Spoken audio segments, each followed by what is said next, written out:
How do I get from where I am now to where I would wish to be?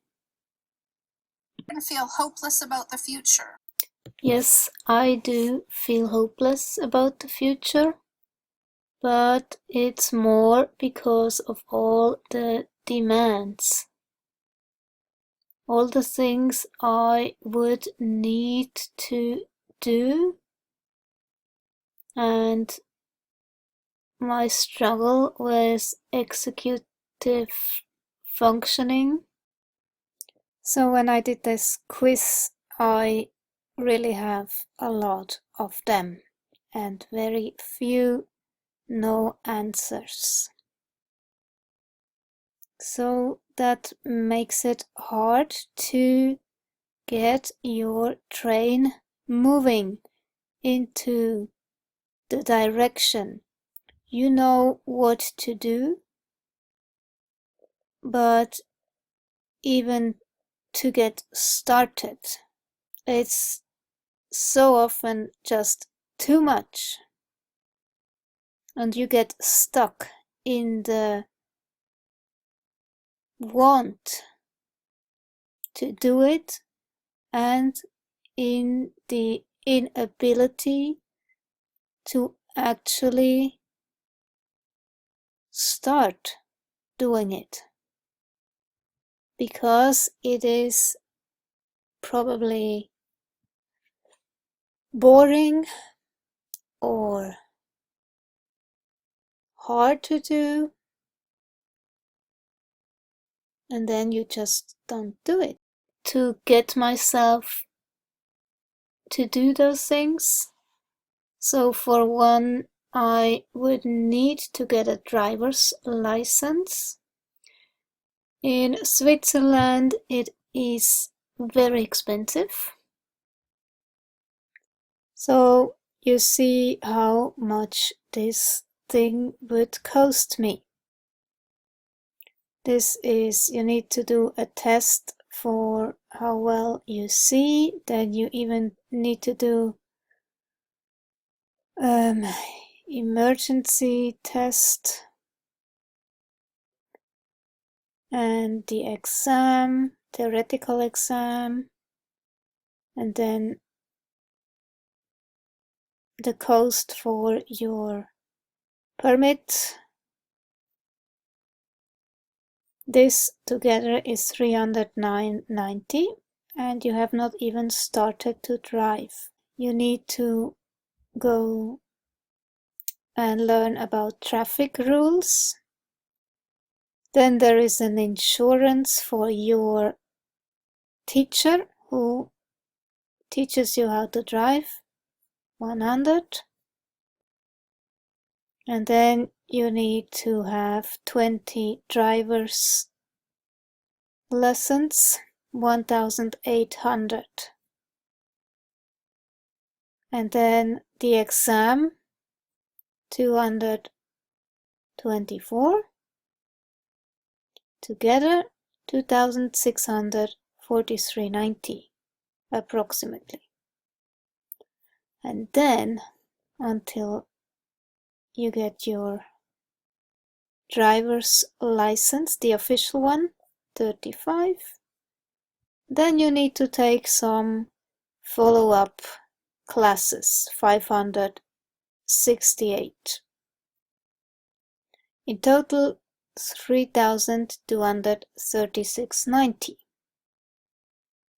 And right now, I'm not in a place where I have that money. And it is also a sensory thing. When I imagine to have a stranger sit right beside me in the car and watch me what I am doing while I am insecure until I get the routine. Temple Grandin has written about how she learned to drive, and here she talks about it.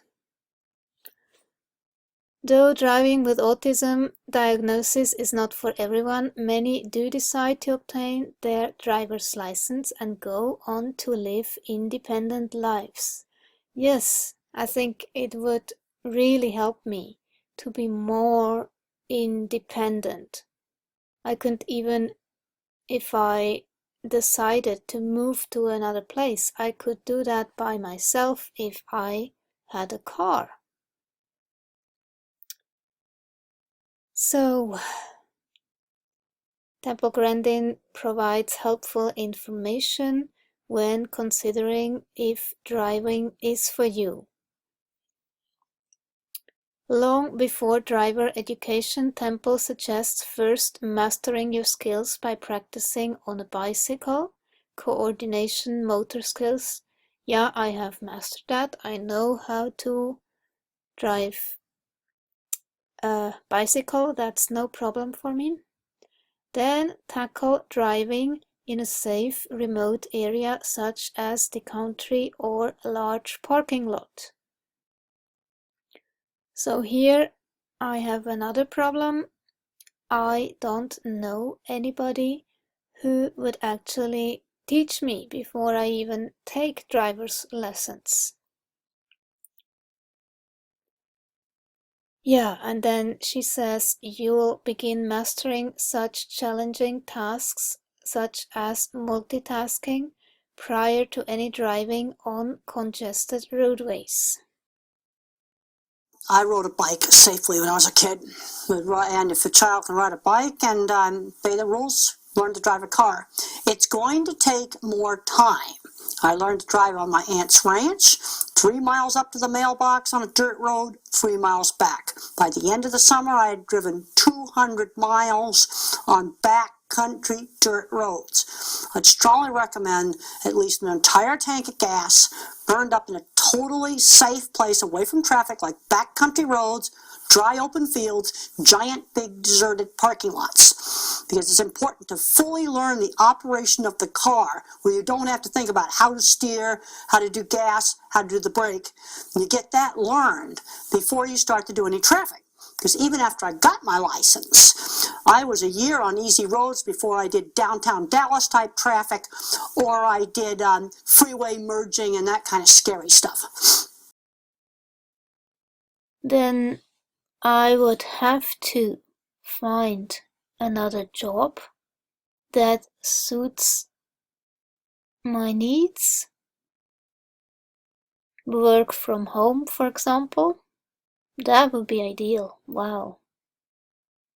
But then I also need to make money. A job that pays well. Then I would really need to learn about farming, regenerative agriculture. So I would need to find a place where they actually teach you. So again, how to get there. Feel comfortable.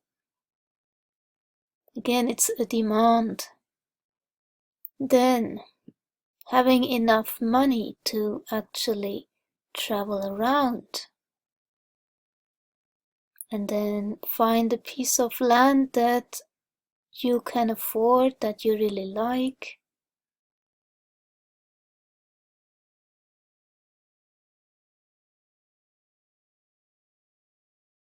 Well, all of that.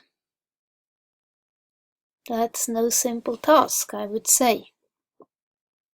And then I would need to buy all the animals that I really want on my farm. And this would be for sure some rather small breed of cattle, preferably Highland cows, and black-nosed sheep, Nigerian dwarf goats, and the Mangalitsa pigs. They need to live mostly outside, And then I would also love to have some chickens or ducks. That's really a lot to put into one place, a lot of work. So how do I even get there? Right?